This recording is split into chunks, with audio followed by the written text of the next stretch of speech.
Uh, Quick sound testing. We can't hear, sir. We can't hear you.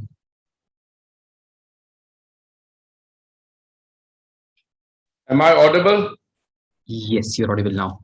Good. Thank you very much. Delighted to be with all of you. And as the old expression goes, I'm an old boy on the block, so shoot. Thank you so much, sir, for being here. It's an absolute privilege and a pleasure to host you. On behalf of IIM Ahmedabad, on behalf of the Red Brick Summit, we welcome you to the session. In fact, I'd also welcome all the audience because we have people joining from other IIMs, including Bangalore, IIM Rohtak, IIM Calcutta, and so on. So it's a large crowd, and the session is being live streamcast on YouTube as well. So let me quickly start. Let me introduce the man of the hour, Union Minister, Mr. Hardeep Singh Puri ji. Sir is currently the Minister for Petroleum and Natural Gas, and he also holds a portfolio of Housing and Urban Affairs. He's an erstwhile Indian Foreign Services officer who has served as the permanent representative of India to the United Nations. Minister Puri is also an alumnus of Hindu College, Delhi University, and brings vast policymaking experience to the table. He has held the Civil Aviation portfolio and has authored 2 books, including the very celebrated Delusional Politics, Back to the Future. He was also heading the Prime Minister's Awas Yojana, the plan to build 2 crore affordable houses by March 2022. And now he's in fact leading the Ujjwala scheme, where the government is planning to give 5 crore LPG connections across the country. An absolute pleasure, sir, to have you here. I would now invite my friend Varun Javeri and Parul Vashisht to take this session forward. Yeah, before you do that, let me say that I was already sufficiently impressed when I was told I was interacting with the very bright students of IIM Ahmedabad. Now that you tell me that the other IIMs are also connected, I'm even more impressed. Just 1 or 2 corrections. On the Pradhan Mantri Awas Yojana, the figures you cited, and on Ujjwala, the figures you cited, during the course of the interaction, I'd be happy to correct them. I've written 3 books, not 2, and I think the title of the second book, Back to the Future, that was a proposed title till I was told that, you know, there may be a copyright issue because Back to the Future was already a book that somebody had published. So it's just called Delusional Politics. The first one is Perilous Intervention. Small, those things, but thank you very much. Now, please fire away. Sincere apologies. Varun, over to you. A very good afternoon, Minister. Thank you for joining us. It is indeed a pleasure for all of us to hear you. Minister, we'll start with a quick fireside chat wherein we have around broader 5 to 6 questions wherein we would love to hear your insights on. And then we will open the house and we'll take some of the questions from the attendees. So, Minister, to start with, the roti, kapda, and makan, those used to be the fundamental needs of the Indian society for a large period of time.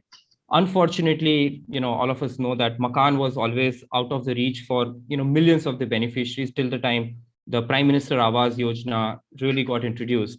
So today, you know, Minister, more than 1 crore houses have been sanctioned, and you know, you can correct us if I'm wrong, and over 50 lakh houses have been completed. What is very interesting for us is that 80% of this scheme's beneficiaries are women. So this is indeed a revolution, a big revolution in the India's housing, in the access to the India's housing. So wanted to understand, Mr., how was the government able to really implement this, you know, Yojana successfully at both the national as well as the local level? You know, we would love to hear your insights, you know, from drafting the policy and implementing it, and how are we monitoring and how this is different from the other, you know, previous initiatives. Over to you, Minister. Well, thank you very much. Roti, kapda, and makan is, if you permit me to say so, a political slogan. And it's a very catchy political slogan. I think many previous political dispensations have put out this kind of a political slogan because it sounds very attractive. These are also the kind of people who talked about Garibi Hatao. But you know, Garibi Hatao, again, is not an empirically verifiable slogan. Because how do you define Garibi? How do you estimate how many Garibs there are? What are the instruments you use in order to be able to hatao Garibi? And in the process, if you move people in informal settlements or slums as they are called, then you are hataoing the Garib, you're not hataoing the Garibi. So these are the realities of life. The fundamental difference between Prime Minister Modi's Pradhan Mantri Awas Yojana and all the other schemes was something very fundamental. The Prime Minister, when he assumed office in May 2014, and that is when the scheme was conceptualized between May 2014 and June 2015, much before I became a minister. So upfront, I want to say I had no hand in its conceptualization. I take full responsibility for its implementation after I became a minister in September 2017. I take both responsibility and I'll also take the blame if there are any shortcomings after September 2017. Pradhan Mantri ji's very clear statement was, and he said कि मेरा सपना है कि मार्च 2022 तक हर एक भारतीय नागरिक वे कहीं भी रहते हों, he or she may be living in any part of India, must be able to say that they own a home which is a pakka roof on the head, a home with a shauchalaya, a toilet, a kitchen, a gas cylinder, and all these amenities that go into what is called a modern home. Number one. Number two, that the title of the home must be in the name of the lady of the house, which is SDG Goal 5, gender empowerment, female empowerment. And number three, if not, first of all, if not in the name of the lady of the house, at least co-jointly. Because in our kind of society, if there is ever marital discord and there's a problem, it's always the lady who becomes the sufferer.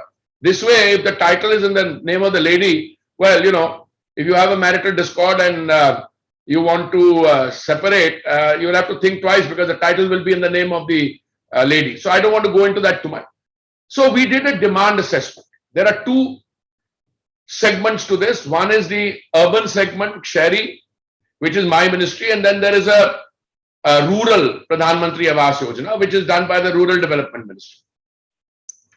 A total of over 3 crore homes have been sanctioned in both urban and rural. Over 3 crore. Insofar as the urban segment is concerned, of which I hold responsibility, we did an initial demand assessment and we said 1 crore homes would have to be sanctioned. We did a subsequent revision of the demand assessment and the figure came to 1 crore 12 lakhs. I have great pleasure in informing you that we have already sanctioned 1 crore 13 lakhs as against a target of 1 crore 12 lakhs. These 1 crore 12 lakhs homes had to be sanctioned under 4 verticals. The 4 verticals are affordable housing in partnership, which means state government gives the land, the central government gives some money, typically I think 1.5 lakhs, and the state government gives some money, maybe 1.5 lakhs or 2. So you have the value of the land, minimum of 3 lakhs coming from the state government, and the beneficiary puts in the remaining money. Affordable housing and part. Second is in situ slum rehabilitation. As I said, I don't like the word slum, and I call informal settlement, which is you have slums which typically come up in the center of a city because migrant workers come looking for work from tier 2 or 3 cities or from rural areas. They migrate to urban centers and they find work somewhere. Wherever they find work, they set up informal settlement. What we used to call juggi, jhompadi, etc. So the in situ slum rehabilitation learns from a previous experience, that of the Congress era, where you tried to do slum rehabilitation by relocating the people who live in those informal settlements and taking them 200 kilometers away. It was a disaster because the most important thing for these people is to be near their place of work. If you relocate them, then they'll have to travel those 100 kilometers, etc., etc. So what we did was we redesigned the scheme to have an as is, where is basis resettlement. And there are some excellent examples of that. Bangalore, in the heart of Bangalore, we have for central government employees. In Delhi, we have a project coming up for inauguration, maybe in December. We have another project which is slow, Katputli Colony, etc. Now, the third one is beneficiary-led construction. If you own a home, you have it for your family's had it, but it's in a dilapidated condition. You apply to the government will give you a small amount of money, 1.5 lakhs or thereabouts, and you do that up, or the state government will give you.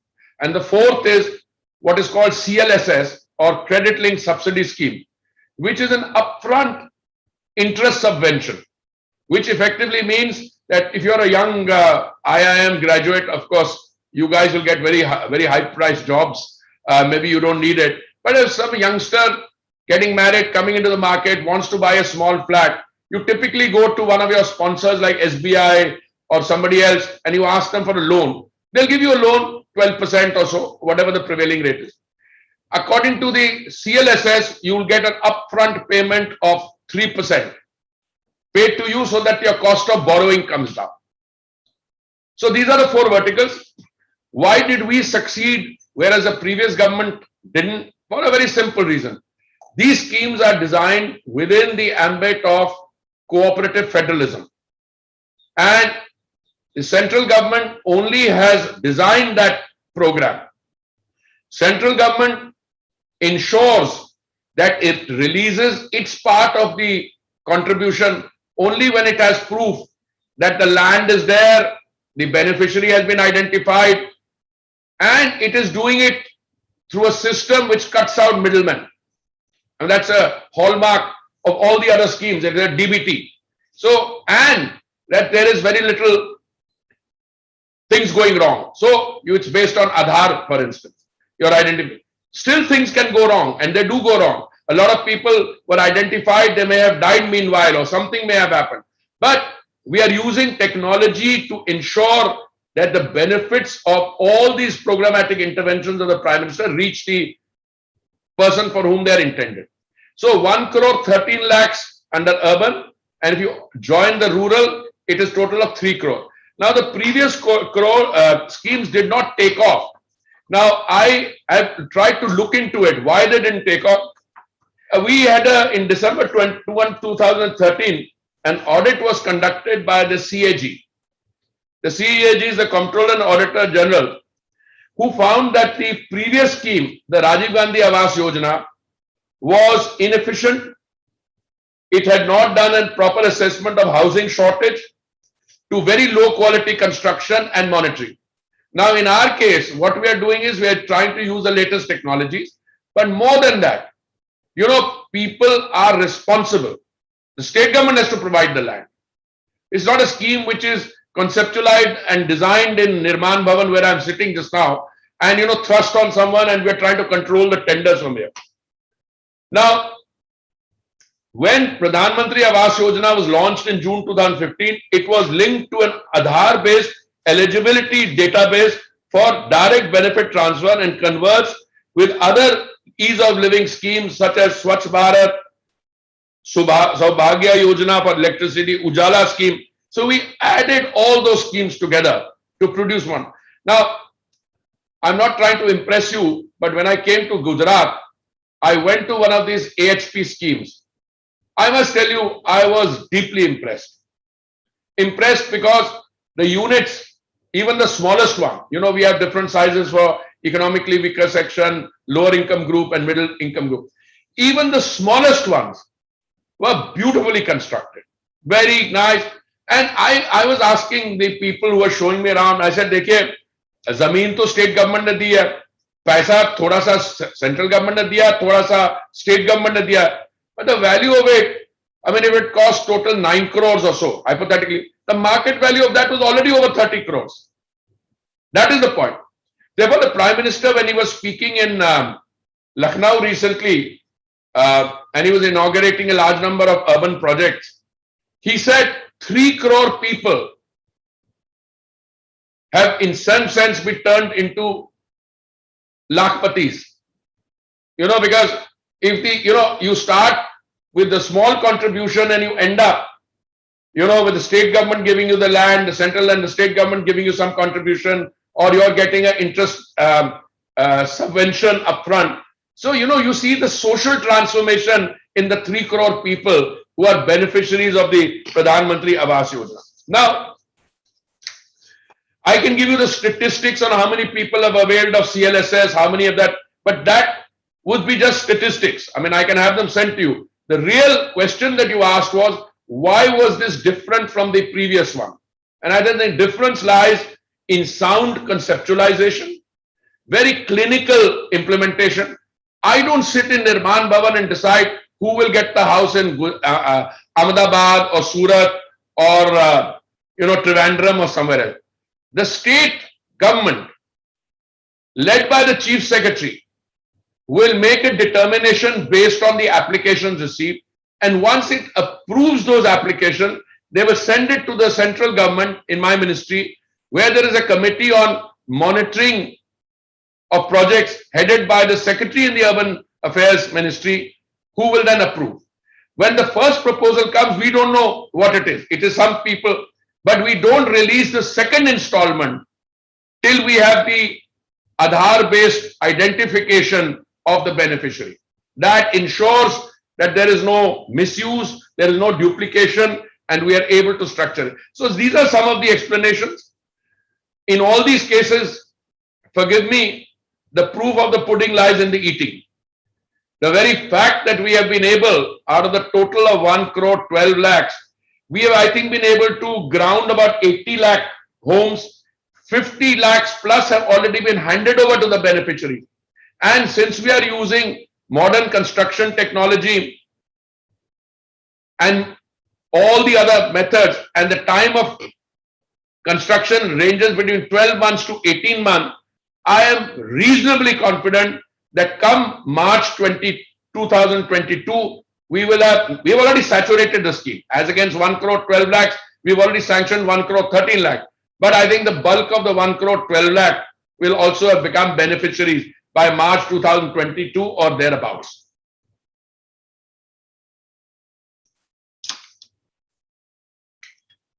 Thank you so much, Minister. First of all, welcome to IMA and thank you for joining us. Since last year, Minister, we have observed that the world has not been the same owing to COVID.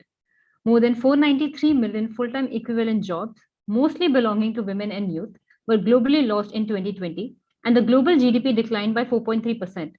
The International Monetary Fund noted that this crisis might have been much worse if not for strong government intervention. And we know that Modi government is to be credited for handling such distress effectively. So, Minister, could you just walk us through the approach taken by the government in mitigating this crisis, especially on the economic front? And is there any aspect that you think the government could have done differently to tackle this crisis?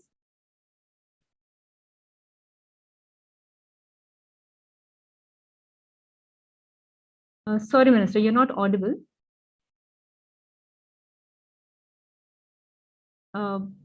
We still cannot hear you.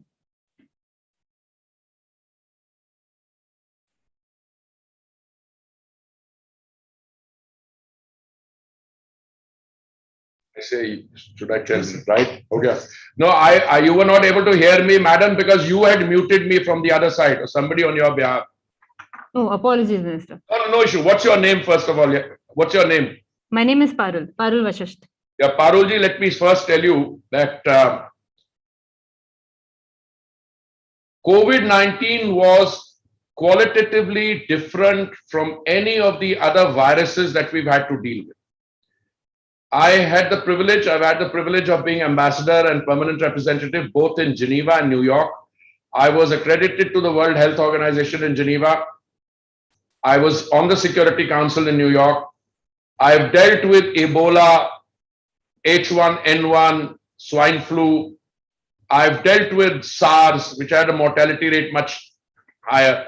But COVID-19 is far more devastating. COVID-19, if you have to go by any precedent, is more akin to the Spanish flu of 1918, in which millions died. So the first issue that we must take into account is that when this virus reared its ugly head, towards the end of 2019, many people in the world did not realize. So if I have to look for something saying we could have done better, I think the Modi government got almost everything right, except that in the beginning, people didn't realize how serious it was. But came March 2020, I think the specific date is March 23rd, we decided to go in for a complete, by complete, I mean a total lockdown. And everything was closed down. And for a period of 3 months, there was no economic activity, but we utilized that period in order to fly in medicines. As Civil Aviation Minister, I flew in about 1,500 tons of medicine. We started distribution of medicine throughout the country. We utilized that period to revamp our health sector. You know, we did not manufacture PPEs, we did not manufacture ventilators and masks, N95. We got all that right. So much so that we became, from non-producers, we became net exporters. And the vaccine story is it's a global test case which IIM, Ahmedabad and Harvard should study, where, today we have already distributed what, 94 crores of 94 crores of vaccine doses. We will soon be crossing the 100 crore this thing.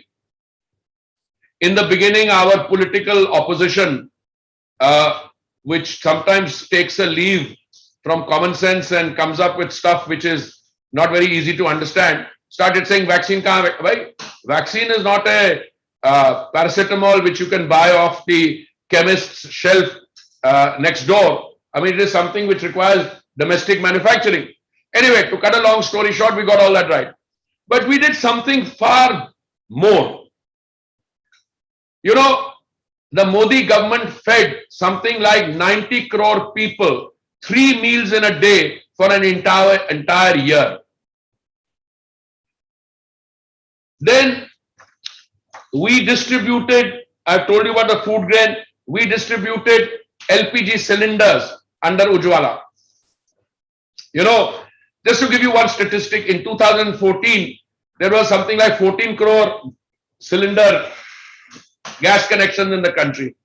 That has gone up to 29 crores. During the pandemic, we gave free cylinders, 3 cylinders to every family that required it. Then under Manrega, we increased the daily wage from 182 per day to 202 per day, which benefited 13.62 crore families. Then 50.78 crore person days employment was generated under the Garib Kalyan Rozgar Abhiyan with a total expenditure of 39,293 crores. I can go on and on, but let me give you an example. Swanidhi. Parulji, before there was a very bright young man who was asking me on Pradhan Mantri Awas Yojana. See, Awas Yojana is about ownership. Title being in the name of the lady, but you own it.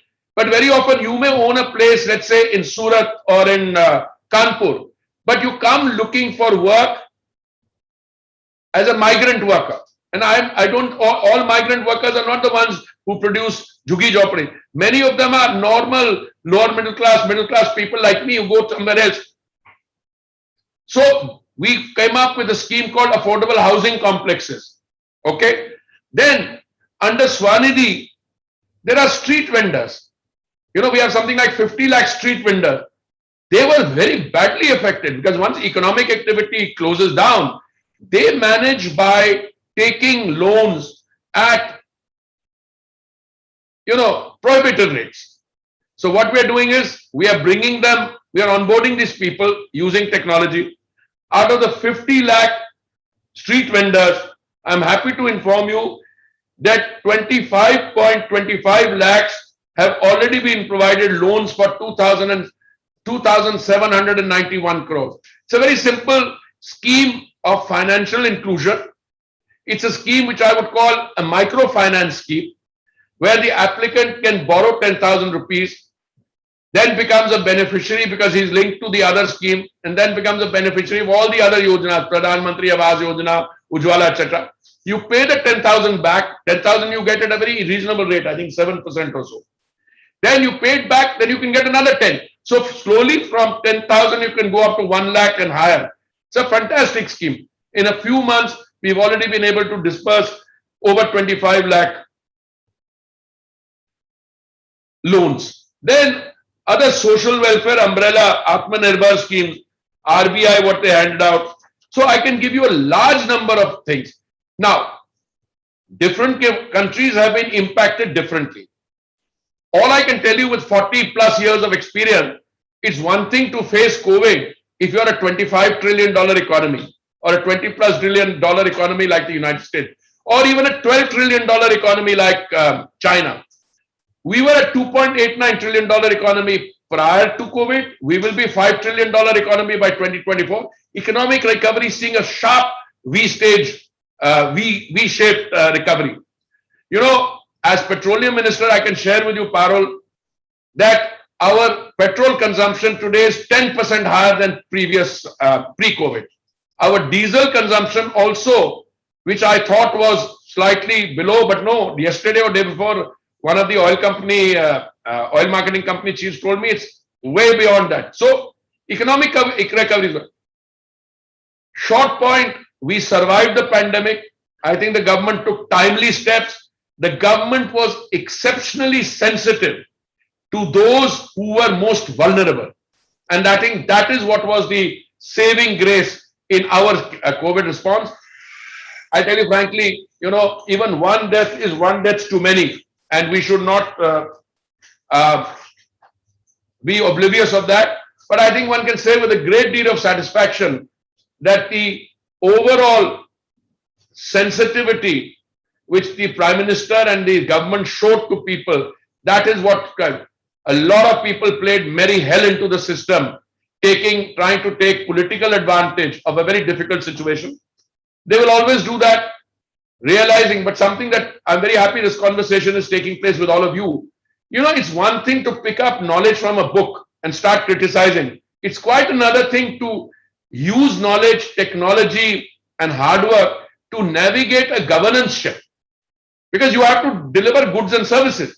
So the overall philosophy of the government, Sarvodaya through Antodaya, that is through delivery to the farthest, to the poorest first, which is the reigning philosophy of the Agenda 2030 or the Sustainable Development Goals, which the UN wants to achieve by 2030. But I think the Modi government had introduced that philosophy well before the SDGs were formally adopted, and which came in very handy during this period. A lot of other things were very good, like where we had our smart city integrated command and control centers, they became war room. But I could go on and on. You know, it's I've dealt with this, so I think I better stop in the interest of time. Minister, thank you. Thank you for that very candid response. It was very enlightening. One question that I wanted to ask, Minister, is a lot of individual and political critics recently have been pointing the fingers on the Central Vista project. They have been quite vocal in saying that government has been irrational in spending resources on development of the Central Vista, especially during the COVID times. So there are also others which have been saying that the Central Vista will take a toll on the historically archaeologically important buildings. We have seen you, talking on the Central Vista, and you are the minister in charge for that. So would love to hear your insights on, the conceptualization of Central Vista, and, what is your take on some of the critics and their opinions? Sorry, what's your name again? Minister, my name is Varun Javeri. Varun? Yes. Varun, do you have any influence with these guys who level this criticism? No, I'm just joking. I'm not serious. I used to hear criticism, except during the course of a press conference. I decided to become a little unconventional. So during that press conference, and that clip has gone viral, so I don't want to mince words. So I turned around and said, I have these two written communications, one signed by 65 former very senior civil servants, people who had been cabinet secretary, national security advisor, secretaries to government in all the departments. One by 65, another by 120 or so. And one of those written communication, I quoted from that in the press conference. It says, if reports are to be believed, exact words, if reports are to be believed, the current parliament is regarded as unlucky. Therefore, they want to build a new parliament. So I turned around to my secretary who was on my left, the culture secretary. I said, a lot of IAS officers have signed it. He was a little polite. He just murmured something. I didn't hear it. Then I turned to the secretary on my right, who was a housing and urban affairs secretary. He was less polite. He said, हाँ sir, IAS officers तो बहुत ने sign किया, पर foreign service के भी काफी हैं. He took a dig at me. So I said, मैंने कहा कि पढ़े लिखे विद्वान जो हैं, वो सिर्फ IAS में है या foreign service में है. पर मैंने कहा ये जो स्टेटमेंट की है, अगर आप इस कागज को साइन कर रहे हो, कोई भी पढ़ा लिखा व्यक्ति हो, वो पहले पढ़ लेता क्या? मैंने ये तो मूर्खता है. मैंने उनको मूर्ख नहीं बोला, मैंने कहा मूर्खता है. Well, why I asked you if you have any influence with them, because if you do, and I can see Parul smiling also, both of you should tell them, those who are leveling this criticism, to go and have their head examined. Because there is the most absurd criticism I've ever heard. First and foremost, no archaeological or historical or cultural or iconic building is being demolished. Not one. That's the first point. The only buildings that are going to be demolished is that rubbish architecture which we saw in the 60s. By that I mean Nirman Bhavan, Krishi Bhavan, Udyog Bhavan. I have one office in Shastri Bhavan. If you guys want to come and have a cup of coffee, I'll invite you. And if you can navigate from the outside to my office through that labyrinth of parking maze there, I will give you coffee and I'll give you cookies in addition. It's a horrible place. And any of these senior civil servants who signed that, if they had spent one day in that building, they would not be talking the nonsense that they have. First and foremost, the parliament building and the other governing architecture was never designed to be the governing architecture of an independent country. It was never designed like that. The parliament was built, conceptualized in 1910, building started in 1919, completed in 1926. It was supposed to be the council house of a colonial power. It was never supposed to be the parliament of an independent country. Second issue, we don't have space inside the parliament. This is not something that the Modi government is saying. That space inside parliament, the speaker of the Congress period, my foreign service colleague, Mrs. Meera Kumar, she got her secretary to write to my secretary saying, we need a new parliament. Mr. Jairam Ramesh, who is an articulate and vocal member of the Congress opposition, he has written an article in the Hindu, I think in 2008, saying again that we need a new parliament. Now, they don't do anything for 70 years, and then you drop a list of all the countries in the world. On the left, you give the name of the country. On the right, you give the name of the year in which they became independent. And in the final column, when did they build their new parliament and governance infrastructure? And you come to the conclusion that India is the last among them. Then the parliament building was in seismic zone 2. You hollowed it from inside, putting in air conditioning ducts, more seating, more on first floor construction. Now, it's unsafe. I don't want to create panic, but it's not something that is going to last. So we need a new parliament, then we will retrofit this one and utilize it. Surely something constructed in 1920s, not for this purpose, needs to be refurbished. Then we are constructing now for the next 200 years. And the new parliament will represent the democratic aspirations of India. By 2026, you will have the freeze on delimitation over. Your number of MPs might go up from the current 540 to 700 plus. You need seating space. No member of parliament has his own office now. Surely you expect the elected representatives of the people to be able to sit in dignity and work in dignity with a research assistant or some bright people helping them navigate the maze of legislative business that comes up. So I think that criticism has stopped. They tried to use social activists to say stop the construction because COVID is going on. And we told the court that they tried to challenge every step. So I think they've lost the game. Now the real challenge, if I may be permitted to say so, is to ensure that it gets done on time.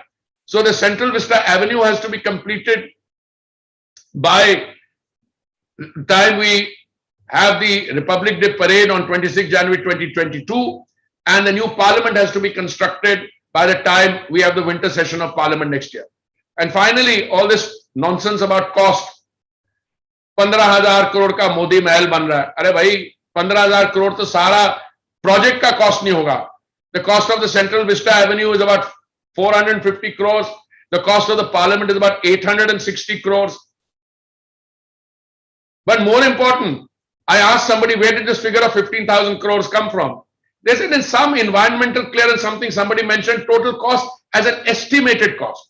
I mean, you guys are management students, you know, cost is determined on the basis of what the tendered cost is, what finally comes. We can only estimate it. We can put every item down so that there can be costing done scientifically. And when I saw the bids for the parliament, the best companies in the country, it was within a short price range. So I don't think 15,000 crores will be the total cost. And secondly, it's not Modi Mahal which will be built. Whoever is the prime minister of the country in the next 200 years will live in that thing, which means you need cyber security, you need other forms of access, etc. You can't have that continued chaos of we have now. So I think if they have to look for something to criticize us on, that I can send them a few suggestions. But Central Vista is not the one they should be wasting that time on. Sure. Thank you so much, Minister. The next question is more, Minister, on your journey, because it has been an incredible one. So at national level, we observe that the link between efforts and outcomes is more tenuous, and the decisions that need to be made are more abstract. So your journey, Minister, from being in civil services to a UN permanent representative to a parliament member, and now being a union minister, is extremely inspiring. So could you please throw some light on how you effectively led through all these transitions and what has been your guiding purpose? Listen, I want to be brutally honest. I ended up as a civil servant because I passed an exam. And that was a UPSC exam. So I became a civil servant. Those days, only the top guys used to qualify for the foreign service.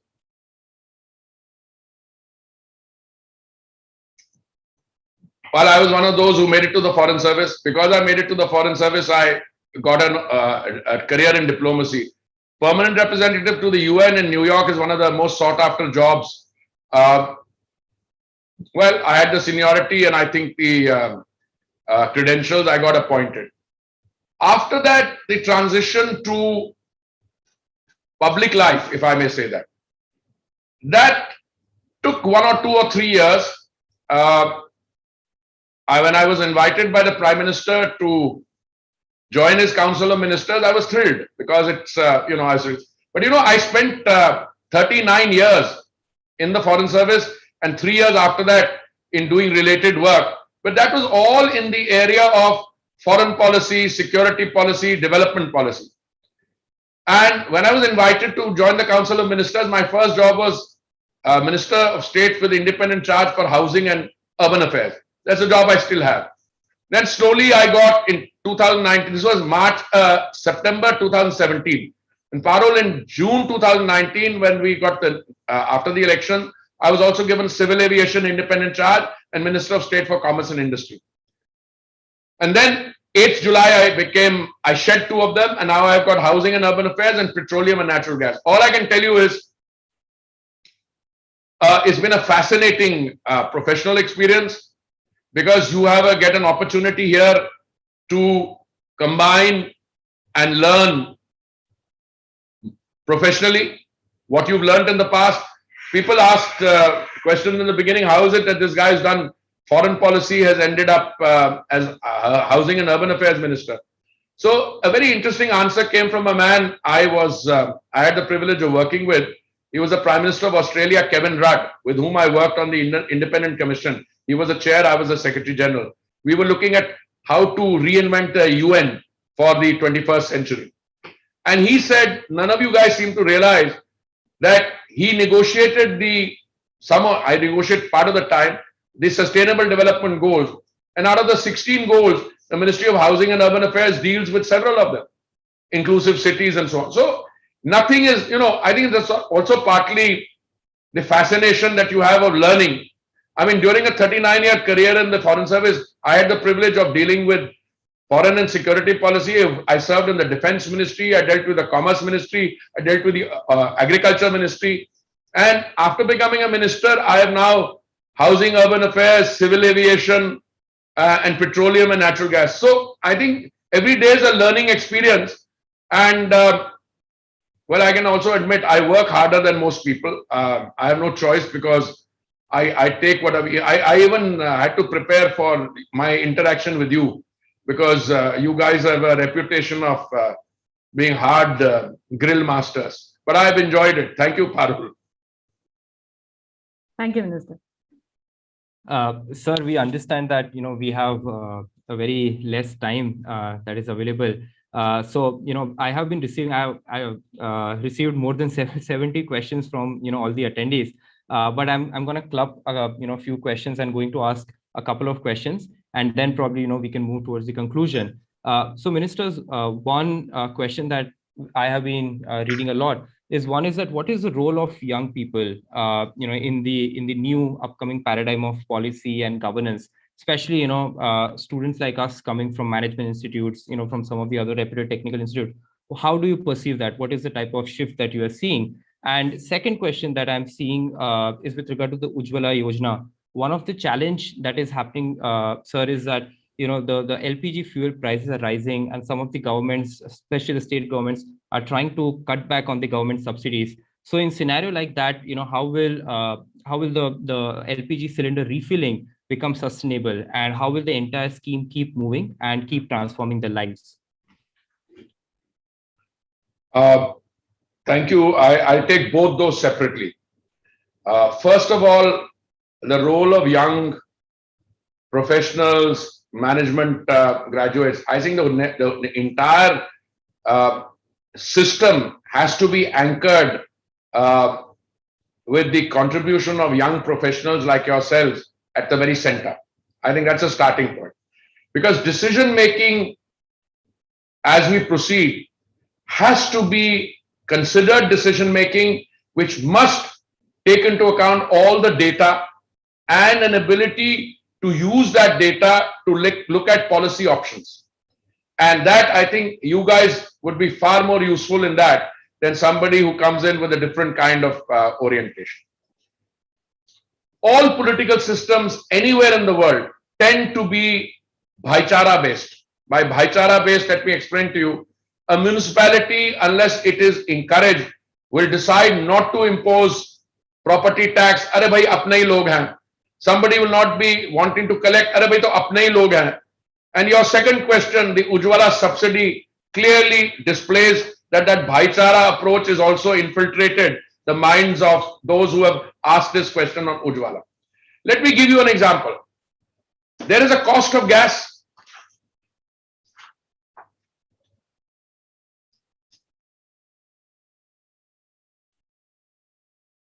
There is a cost of any service, transport, fuel. It all has a cost. The resources you have at your disposal are also limited. They are not unlimited. As a former Prime Minister said, money does not grow on trees.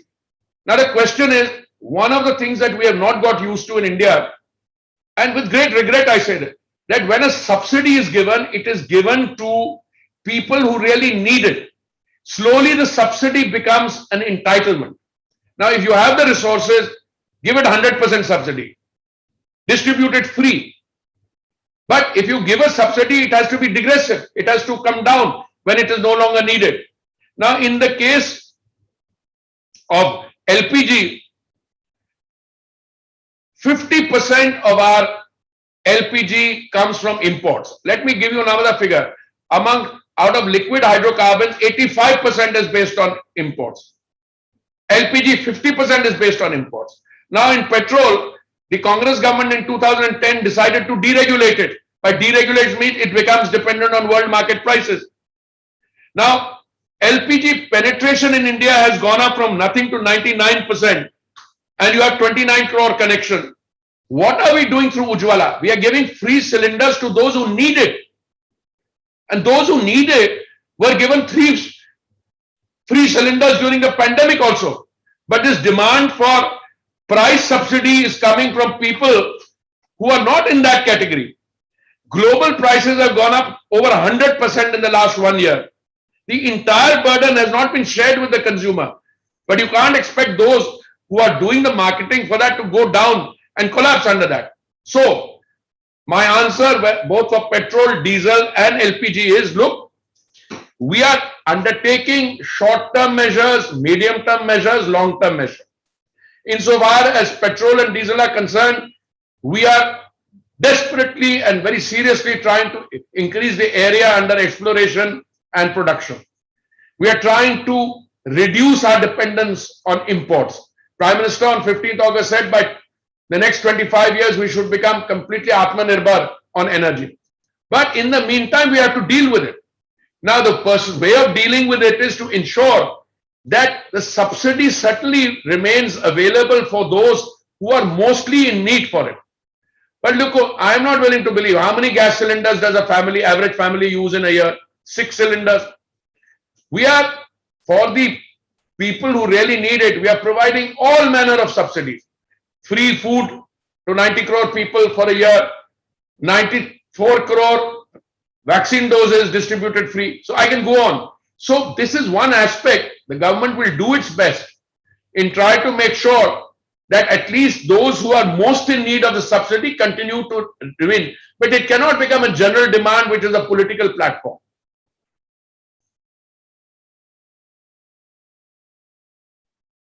Thank you, Minister.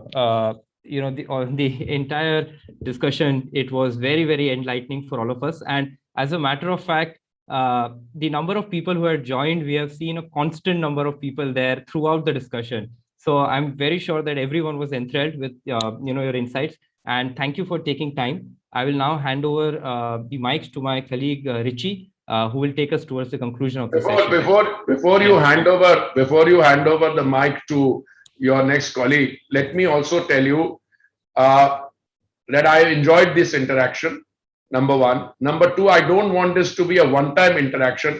I'd be very happy if those of you who have the inclination and the time could remain in touch with me. There are many methods of doing it. We can, I can set up a mechanism, because I think the time is coming where we have to, those of us who are in positions of decision making for the moment, till we hand over to you guys, that we have to also get ideas from you, etc. So I'll request my colleague Rasal, who's here, maybe we can, through my website, which is being done up, or through, I'm happy to set up an IIM Ahmedabad little section there, or some other form, because you guys are dealing with case studies and real solutions. So sometimes if you think that people like me are, little off the mark, feel free to send suggestions.